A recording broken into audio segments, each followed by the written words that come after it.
A company you want to apply to has asked you to send your CV. And you are thinking, what? Are you kidding? Don't worry. CV means course of life in Latin. And that is just what it is. A CV is a concise document which summarizes your past, existing professional skills, proficiency and experiences. The purpose of this video is to demonstrate that you have the necessary skills to do the job for which you are applying. Literally, you are selling your talents, skills and proficiencies. Follow these steps to create a great CV and hopefully achieve the role you are hoping for. Step 1. Brainstorming for your CV. Know what information a CV generally contains. Most CVs include your personal information, your education and qualifications, your work experience, your interests and achievements, your skills, and references. Also, experienced people tailor your resume to the job you are applying for. Use a modern but professional format. However, there is no set format for a CV.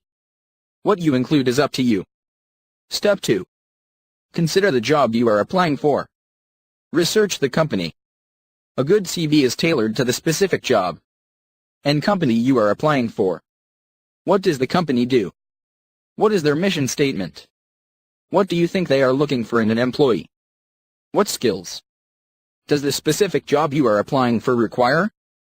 These are all things to keep in mind when writing your CV. Step 3. Check the company's website for extra information about the CV. See if there is any specific information they want you to list in your CV. There might be specific directions listed on the application page. Always double check this. Step 4. Make a list of jobs you have held. These can be both jobs you hold currently and jobs you have held in the past. Include the dates that you began and ended your term at each particular job. Step 5. Brainstorm your hobbies and interests. Unique interests or hobbies will make you stand out. Be aware of the conclusions that might be drawn from your hobbies. Try to list hobbies that portray you as a team-oriented individual, rather than as a solitary, passive person. Companies want someone who works well with others and can take charge if need be. May you asked, what hobbies and interests that paint a positive image? The answer is being the captain of your soccer or football team, organizing a charity event for an orphanage, secretary of your school's student-run government. On the other side, the hobbies that imply a passive, solitary personality are watching TV, doing puzzles and reading. And remember, if you are going to put any of these things, give a reason why. For instance, if you are applying for a job at a publishing house, put something like, I enjoy reading the great American writers, such as Twain and Hemingway, because I think their writing gives the unique perspective into American culture at the time they were writing. Step 6. Make a list of your relevant skills. These skills often include computing skills. Are you a wizard at WordPress, Excel, in design and languages you speak, or specific things the company is looking for, such as targeted skills? Let me tell you this example of targeted skills.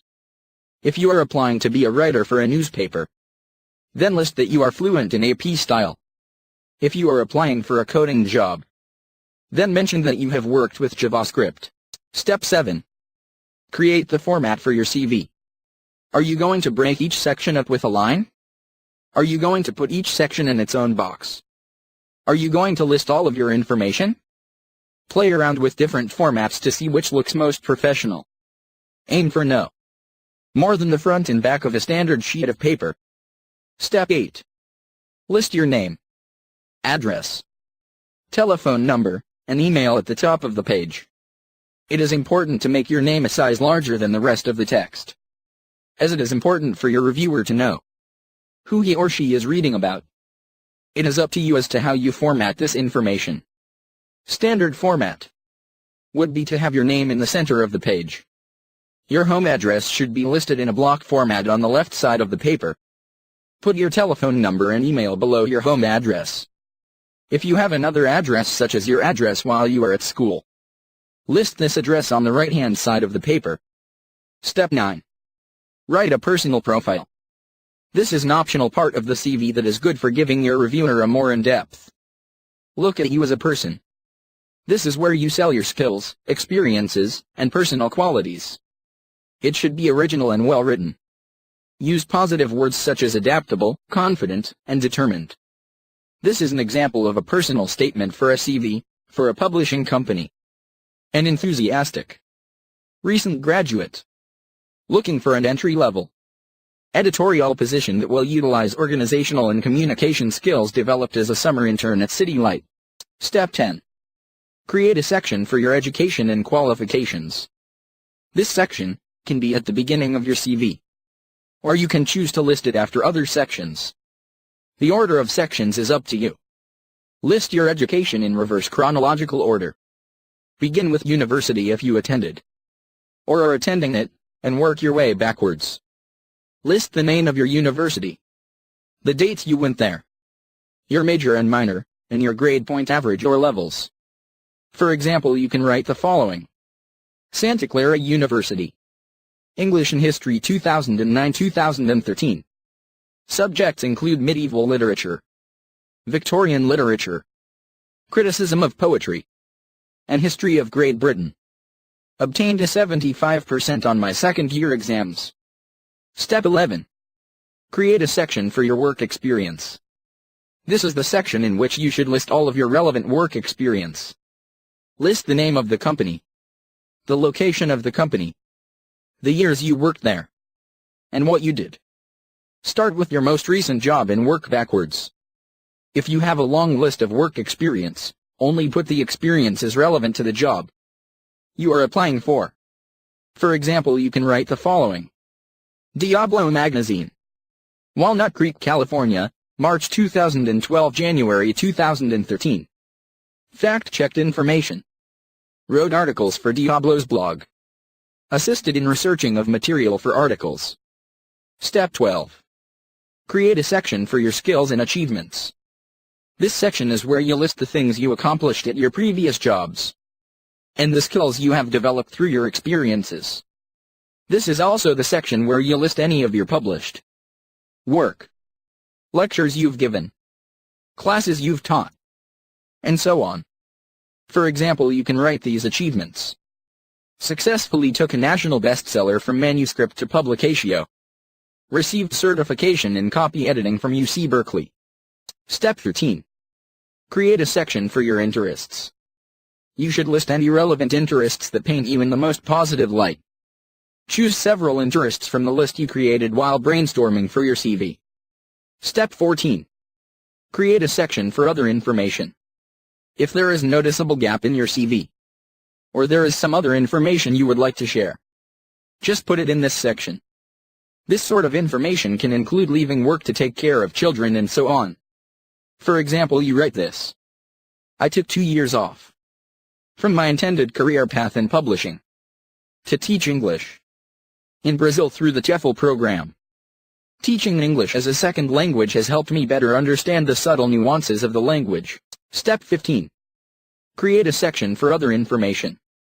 If there is a noticeable gap in your CV, or there is some other information you would like to share, then put it in this section. This sort of information can include leaving work to take care of children. As an example, you can write, I took 2 years off from my intended career path in publishing to teach English in Brazil through the TEFL program. Teaching English as a second language has helped me better understand the subtle nuances of the language. Step 16. Create a section for references. These are people you have worked with in the past, such as professors, previous employers, and so on, that have seen your work and can credibly support praises that they give you. The company you are applying to may contact these references to find out more about your previous work. You should talk with the person you would like to list a reference before actually listing them. It is best to double-check that they still have the same number, are okay with giving you a reference, or that they remember who you are. Write down their full names and contact information, including their phone numbers and emails. Step 17. Check your spelling and grammar. Poor spelling is the quickest way to get rejected. If your CV is sloppy or riddled with errors, potential employers will be unimpressed. Double and triple check that you have spelled the name of the company correctly, as well as any companies you have worked for in the past. Step 18. Proofread for any sentences that could be written more concisely. CV that are concise and well written tend to do better than long-winded CV that have repetitive information. Make sure you don't repeat yourself. It's better to list many of your traits than the same few traits over and over again. Step 19. Read your CV as if you were the company you are applying to. What do you think about the layout and the information written there? Do you come across as a professional? Get someone else to read your CV. What do they think could be added or taken out? Would they hire you if they were a company? Step 20. Finally, check the company's application page. Look to see if there are any other materials they would like you to send in along with your CV. Companies may ask for a cover letter or samples of your work, such as articles you may have written. And good luck. Please don't forget to write your comments under this video if have any. Also, please like the video if you think it was good.